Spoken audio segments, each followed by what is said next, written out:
Владата на Република Македонија ги усвои измените на Законот за возила со кои се воведува определени новитети, меѓу кои воведување на лепница на возилата за регистрација. Измените кои се во насока на подобрување на процесите и присвојување на европските стандарди и законодавства веќе се испратени во собраниска процедура. За учество во сообраќај на патиштата, освен што возилото треба да биде регистрирано, да има важечка сообраќајна дозвола или важечка потврда за пробно возење и да биде означено со препишани регистарски таблички, возилото ќе треба да биде означено и со налепница за извршена регистрација.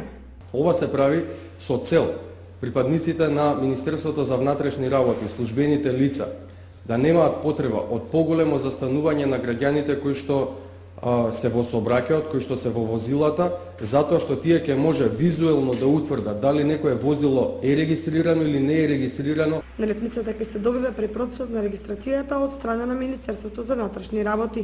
Предвидено е кога законот ќе помине во собранието, ова обврска да почне да важи 1 година од неговото донесување, а до тогаш ќе се направат сите подготовки. Зголемувањето на цената на регистрацијата нема да биде големо, односно ќе биде сведено на ниво на символика.